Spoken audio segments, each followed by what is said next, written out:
चल बंगाल की भी बात है, कोरोना की भी बात है और साथ ही साथ बात होगी महाराष्ट्र की भी। तो देश के सीने में जो जो सवाल है, यानी आपके सीने में जो जो सवाल हैं, आज उन तमाम सवालों का जवाब देंगे जगत प्रकाश नड्डा, भारतीय जनता पार्टी के राष्ट्रीय अध्यक्ष। नड्डा जी, आपका अभिनंदन है। नमस्कार। नमस्कार। और 2 गज की दूरी, मास्क भी है जरूरी। और मेरा निवेदन है कि आप अपने मास्क को उतार लीजिए अब, क्योंकि बिहार में चुनाव चल रहा है और आप कई सारी रैली में भी गए। पहले चरण का मतदान लगभग हो चुका है। लेकिन इंटरेस्टिंग बात यह है व्यूअर्स कि जगत प्रकाश नड्डा साहब ने अपनी छात्र राजनीति की शुरुआत भी बिहार से ही करी थी। पटना विश्वविद्यालय में आपके पिता भी थे। मैं आपसे जानना चाहता हूं कि आपका बड़ा पुराना रिश्ता है बिहार से, और इस बार आपके सिर पे जिम्मेदारी भी है उधर सरकार बनवाने की। जी बिल्कुल। एहसास क्या है, देखिए, पब्लिक की नब्ज क्या है? देखिए, जहाँ तक पब्लिक का सवाल है, बिहार की जनता बहुत ही जागरूक जनता है, अपने भविष्य को सुरक्षित करना जानती है जी। और समय ने इस बात को बताया है बिहार में बारंबार कि नीतीश जी ने बिहार को पटरी पर ला करके विकास के साथ जोड़ने का प्रयास किया है जी। और जब नरेंद्र मोदी जी का आशीर्वाद रहा है तो बिहार तीव्र गति से विकास की ओर बढ़ा है। और जब जब लालू जी का राज रहा, आरजेडी का राज रहा, जी। तब तब अराजकता भी आई है और बिहार पीछे की ओर गया है और उसके साथ साथ विकास में बाधा भी आई है। और बिहार को बहुत उस समय जिसको कहा जा सकता है कि एक बदनामी भी सुननी पड़ी, देखनी पड़ी और एहसास करनी पर पड़ी। नड्डा जी, आप आज बिहार जो है जी वो इन सब चीज़ों के प्रति बड़ा जागरूक है, जी कॉन्शियस है और वह अपने एस्पिरेशंस को साकार करने के लिए एक ऐसे साथी के साथ और ऐसी सरकार के साथ आगे बढ़ना चाहता है जो उस विकास की गति को आगे बढ़ाए।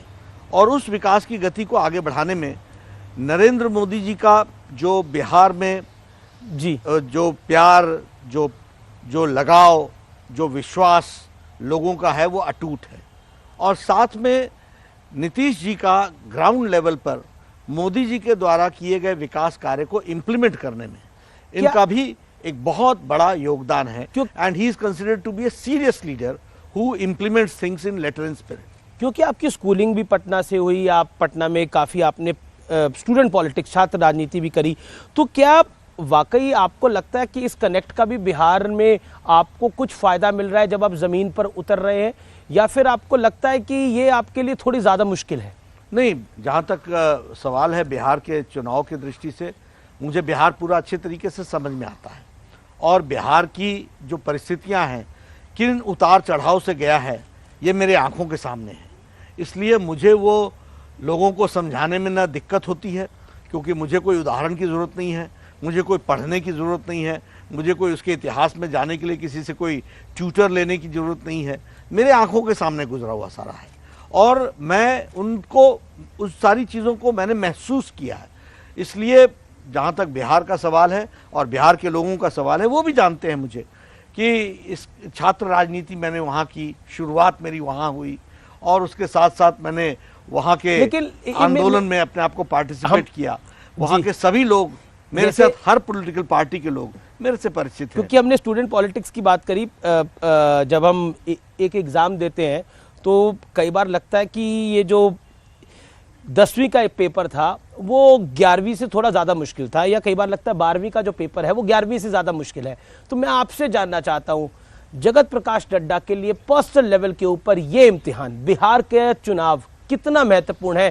क्योंकि अब आप अध्यक्ष हैं भारतीय जनता पार्टी के, आप पे जिम्मेदारी है भारतीय जनता पार्टी की सरकार वहां बनवाने की, एनडीए की सरकार वहां बनवाने की। इसलिए मैं आपसे ये सवाल पूछ रहा हूं क्योंकि कहीं ना कहीं 15 साल का शासन हो चुका है। एक तरह से 15 साल के शासन के बाद कोई सरकार रिपीट होना बड़ा कठिन हो जाता है। देखिए, जहाँ तक कोई भी चुनाव का सवाल है, मैं हर चुनाव को चुनाव की तरह लड़ता हूँ जी। और शायद अमित शाह जी के ही नेतृत्व में ज़्यादातर प्रदेशों का चुनाव प्रभारी मैं रहा हूँ और जो उनके कंधों पर जिम्मेवारी होती थी मैं उससे कम अपने कंधों पर जिम्मेवारी नहीं समझता था, और आज भी जब मैं अध्यक्ष बना हूं तो मैं बराबर की जिम्मेदारी समझता हूं अपने कंधों पर।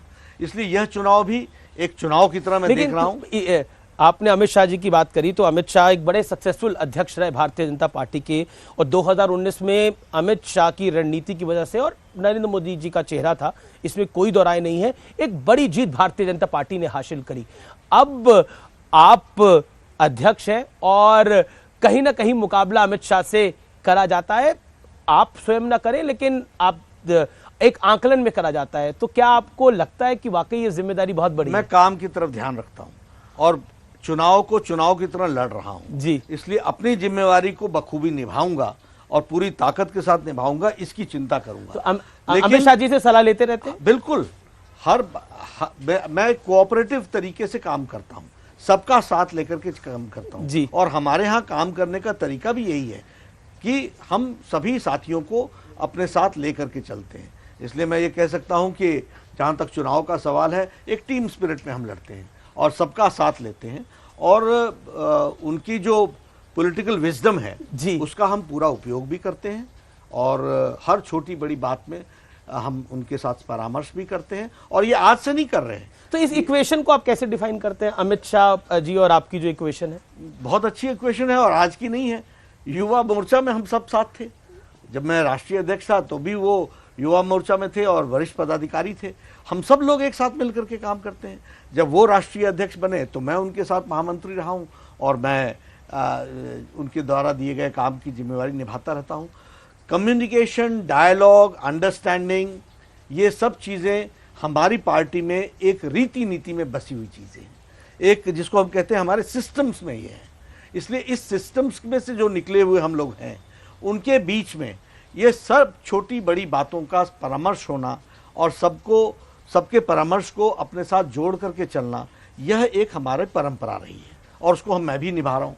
आप एक इंटरेस्टिंग एनेक्डोट भी करते हैं कई बार बैटिंग ऑर्डर का, और उस पर आप क्या कहना चाहते हैं? देखिए, उस पर मेरा ये कहना है कि अमित शाह और अपनी इक्वेशन के बारे में मेरा ये कहना है कि अगर मैं क्रिकेट की बात करूं जी, तो कोई कैप्टन बदल जाता है या कैप्टन बनता है तो उसका बैटिंग ऑर्डर नहीं बदलता।